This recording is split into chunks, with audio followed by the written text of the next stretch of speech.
We've talked about economic slowdown, we've talked about wars. Both inflict pain. But do you know what can be worse?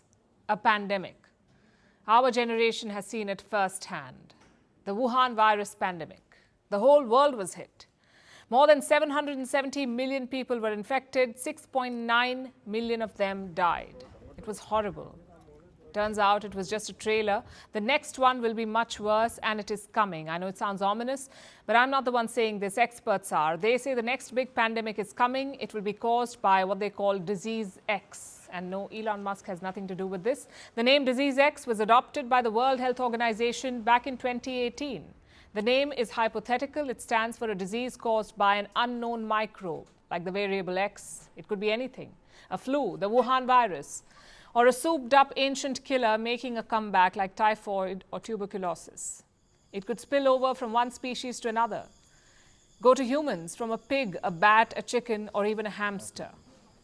It could come out of a fur farm in the UK or a pig farm in Mexico. It could be birthed in a disturbed forest or a weapons lab in Algeria. It may arrive decades later or tomorrow.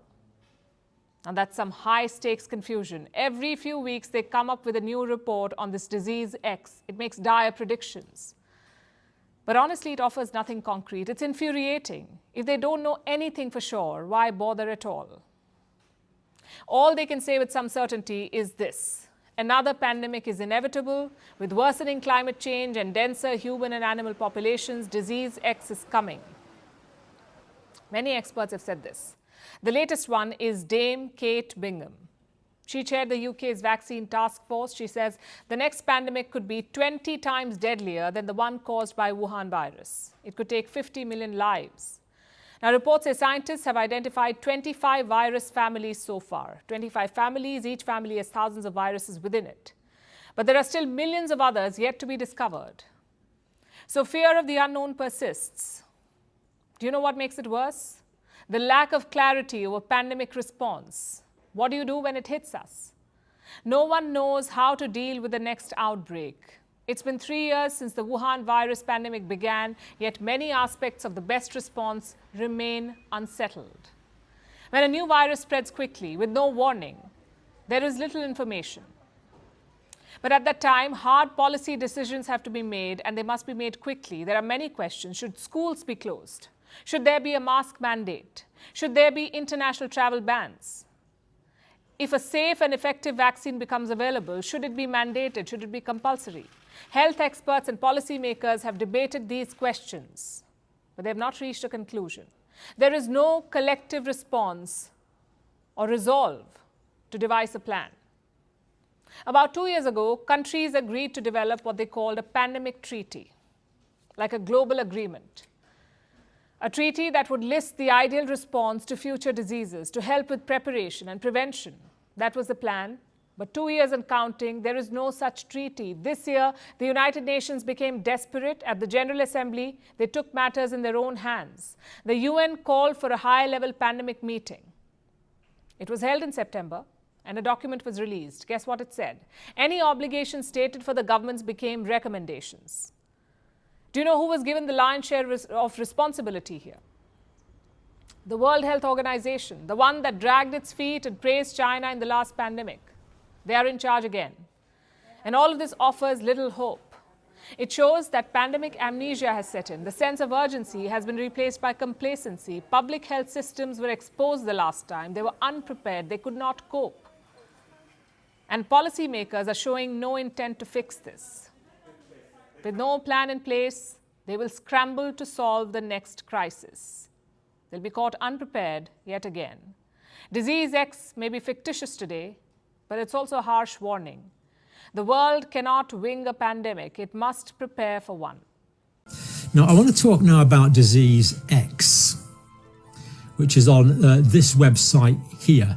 This is the World Economic Forum site, as far as I can derive. Disease X, this is how we should prepare for the next big virus. Wow. So this, you can listen to it here or you can read it there. It's all very easy to understand while being rather difficult to understand. Now, Disease X, I've been teaching this sort of thing pretty well full-time since 1990. I know I've been a clinical nurse since 1975 when I was a first-year student. And I'd never heard of this disease X, so it must be a new disease. Can't say I like the sound of a new disease. We've had a new disease already, haven't we? Anyway, this is just, I want to give you some highlights from the Radio Davos talk. Disease X is looming. The world needs to be better prepared to tackle a future pandemic. And you'll see here that the text is from the World Economic Forum site. They go on to say, by mapping viruses with the potential to become the next disease X, the global health community and governments, can be more responsive the next time a pandemic looms. Looks like they're anticipating another pandemic here. Global collaboration and adequate funding are needed to improve pandemic preparedness and ensure fast action to keep a viral outbreak at bay. It says you can get a long way being able to produce something. Not quite sure what's being produced, but you can produce something or other that will target a novel virus before that virus even emerges. I assume here they're referring to repurposed drugs, which could be rolled out very quickly and very cheaply, and may be efficacious against a range of conditions. Maybe that's what they mean. But anyway, they're going to produce something. Can't read too much into that. All they say is something. Could even mean a vaccine. I don't know, whatever they mean there.